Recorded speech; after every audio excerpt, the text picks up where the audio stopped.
Yeah, I like Ben Affleck's Batman. So what? Let's get into it.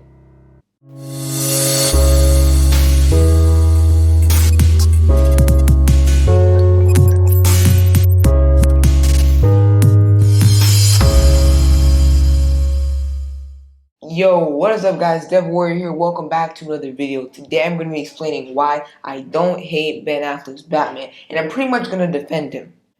So in my DC vs. Marvel video, I talked a lot about how I disliked Ben Affleck's Batman. In fact, when I was like 5, I used to love Batman. Well, that was at least until they gave us Ben Affleck as Batman. I might like DC in the future if they don't screw up and give us a Ben Affleck Batman again. And I praised Baleman, but now that I've revisited, I have something to say. Batfleck isn't garbage. First of all, I have to preface this by saying, in no way, shape, or form am I even implying that I think Ben Affleck's Batman is the best Batman, or even one of the best. But what I will say is that I like him. Hold on. No. Not like that. Let me explain before you guys click off and go watch a video of some guy consuming Diet Coke and Mentos. Also, if you'd like to see a video of some crazy guy consuming Diet Coke and Mentos, click up here. Let me explain. I don't think Batfleck is as bad as everybody says he is. Not like anybody said he's bad.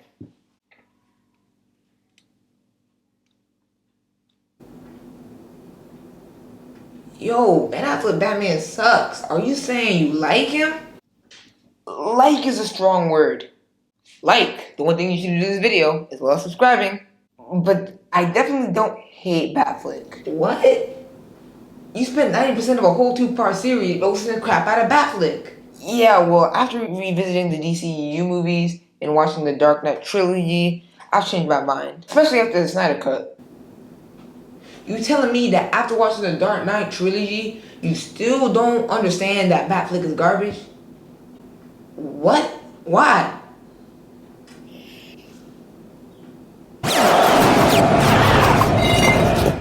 Let's take a look at 3 of the main reasons why people do not like Batfleck. 1. Batfleck's writing is a mess. 2. Ben Affleck should have never played Batman. 3. The Dark Knight Batman is miles better than his DCU counterpart. Well, let's address this. See, first of all, I think calling out Batfleck's writing isn't fair because Affleck had no control over how his character was written. So I think it's more fair to call him Snyder's Batman, or Snyderverse Batman, or even DCU Batman. So in this video, I'll only be referring to him as Batfleck or Ben Affleck's Batman when I am talking about his performance or acting. And also, speaking of that, let's talk about his performance.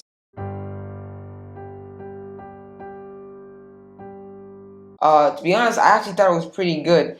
I really liked the scenes where he's Bruce Wayne, especially the one where he was pretending to be just another billionaire playboy philanthropist at Lex Luthor's party. I like those shoes.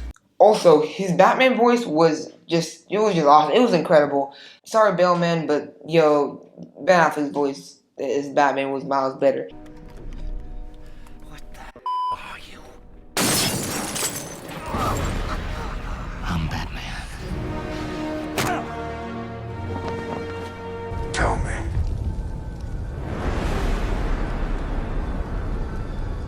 Do you bleed?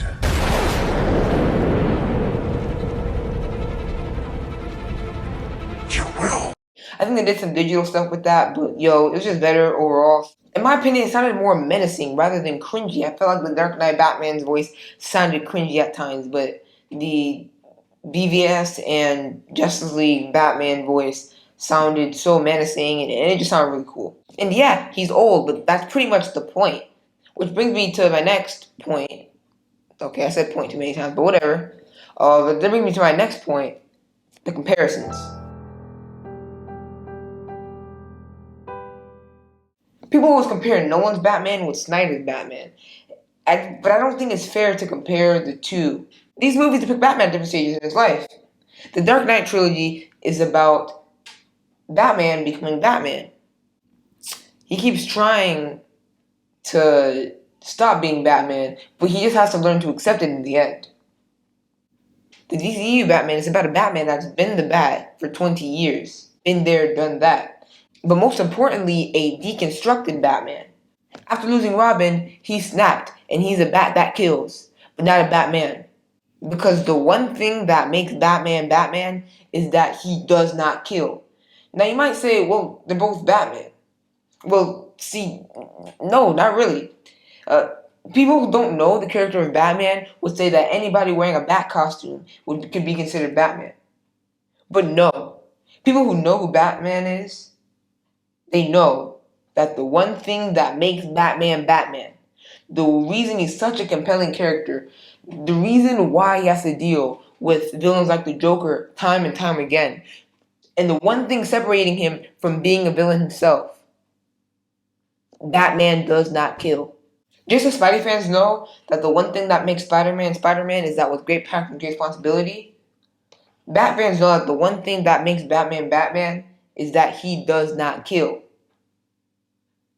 That's why Snyder's Batman isn't even Batman, or at least a fixed Batman. He's the Bat, a killing, venge-filled man, a deconstructed Batman. And Batman vs Superman, he's even referred to as the Bat and never as Batman. People might say it's boring seeing a Batman who already has experience, but that doesn't mean his character development is over. In fact, it offers a whole new arc for him. See, in the Dark Knight trilogy, Bruce Wayne is a man. He learns to fight, not to kill, and not to take vengeance, but to help. He wants to kill the person who killed his parents, but realizes it's wrong and throws the gun into the ocean. When he throws the gun into the ocean, it's kind of like a metaphor. It's very symbolic about how the gun represents killing, and the man represents, well, the man. He's throwing killing away.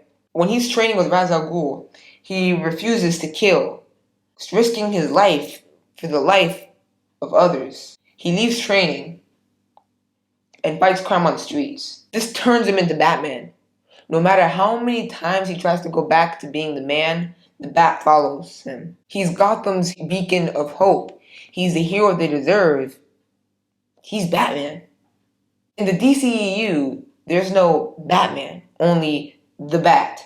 The Bat has no humanity. He kills for vengeance.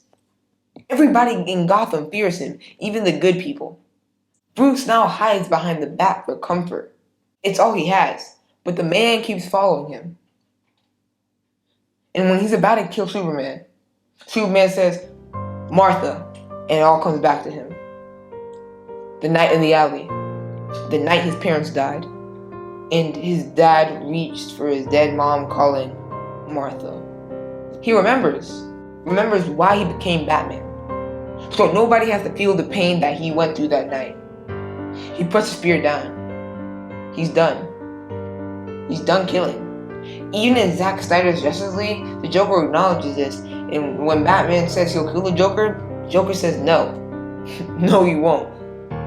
See, Nolan's Batman is about the man becoming the Bat, but Zack Snyder's Batman is about the Bat becoming the man.